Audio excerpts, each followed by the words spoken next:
Yeah, I was wondering if you could talk a little bit about the term anti-genius. What does it mean to you? Well, yeah, to me it seems maybe like someone who has, a lot of creative potential or has, maybe created works, but that there's maybe somewhat of a dichotomy between what they do and their performances, and then what they're like when they go back, when they get off the stage. If we're talking about musicians, or performers, anybody really. But yeah, it seems to be like there's there's a difference between the person living and then what they do when they go up to perform or do their act, and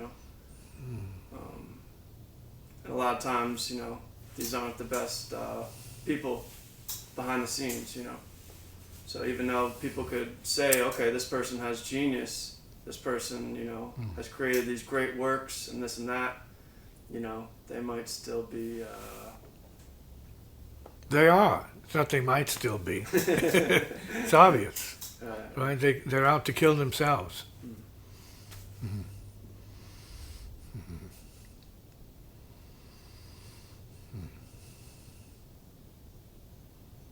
So we're talking about a self-division. It's a born self-division.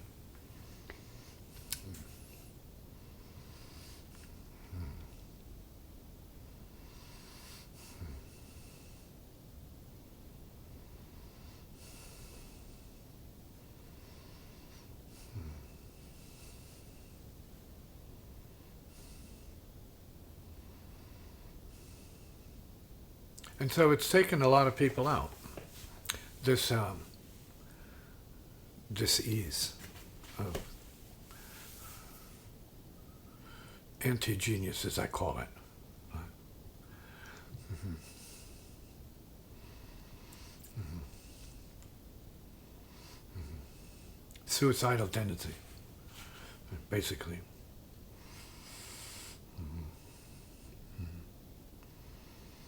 And for some reason or other, they don't know that what they're doing is killing themselves.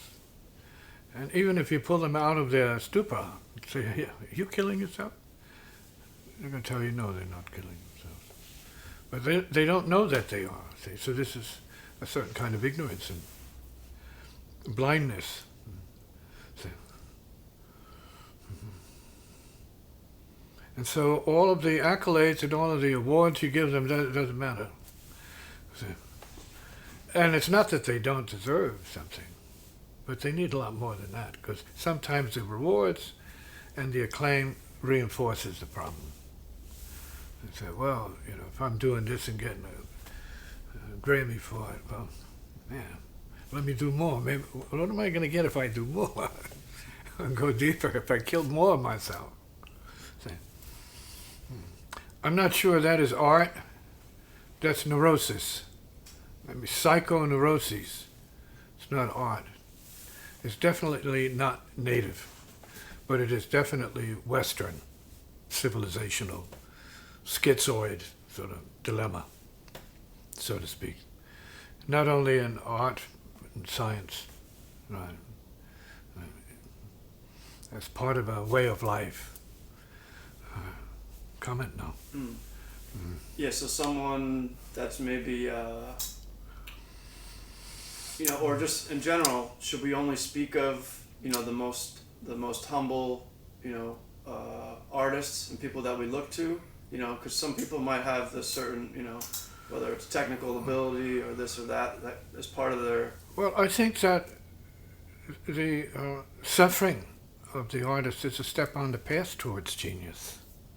See, I think that's a step where you have to become your own enemy, but then you have to kill that part of yourself that is your enemy. See, it's interesting. See, like your other comes up, your resistance, your darkness comes up. I don't know if they call it shadow or not, but yeah. You come up, yourself comes up as your worst enemy. We have to kill it. Or go beyond it. That's what is meant by kill. You have to go beyond that. Say, otherwise you can't be true to you. You can't know what it is if you're still fearing and still seeking, see, whatever the self does. See, suffering, whatever the self is suffering. The schism then, that schism. That dependency, rather than an independence, but it's a dependency. See, come in. Mm-hmm. Yeah, sure. So then, yeah. Mm-hmm. Go ahead. Okay. So when we speak of, people that we dig or people that we're into, I mean, should we try to, stay close to and highlight the... I'm not against anyone.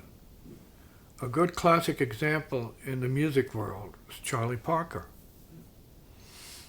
He was fraught with all kinds of problems, physical, emotional, maybe, and whatever else. Great player. So he had that. But then he was doing himself in. So he had this anti-genius. He was suicidal. That's what I call the anti-genius. So it's not someone else. It's you, the individual. What you're doing is counterproductive. It's against the flow, see, of what it is and what it really wants. And maybe it wants you to kill yourself. But then it becomes a matter, how do you kill yourself that enables you to survive and transcend the anti-genius, let's say, program. So, comment? Mm. So then when someone's learning something like music and picking up things from some of these cats, I guess at the same time there should be... It's better to see these people as suffering beings, who attained a certain level of skill. Mm-hmm. And say, yeah, that's a step on their path. Right? Because where the society, let's say, starts to appreciate what you're doing, sometimes it's reinforcing the same thing. See? It's not liberating you from the real problem. See? Yeah, it's not deep enough. So what I was saying earlier is sometimes we can build false, let's say, identity. And then a person misunderstands that. Instead of understanding that as part of the process, says, oh, well, that's who I am. So I can't do anything wrong.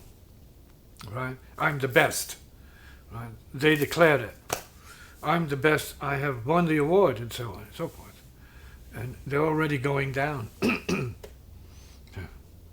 Because the spirit doesn't put that limit on anything. The spirit level is open to the infinite. It's not about what you're doing, maybe what you can do, but it's never done. So there's no limit when we're talking about a spiritual approach to what it is. It's wide open. In fact, if we're talking real spiritual approach, you don't have any identity. It has the identity. So there's nothing to kill. So then we're talking about the process of awakening selfless creative effort, which is then true to the true genius, not the anti-genius. So not building up stuff, which has nothing to do with music actually. It's all psychology. The music is music. You learn it. Children can learn it and play it better than other people can, right? So it's not the music. The music's not the bad guy. It's the self-imaging that is what I'm calling the problem, known as killing the genius, the anti-genius, right? One's own creative potential.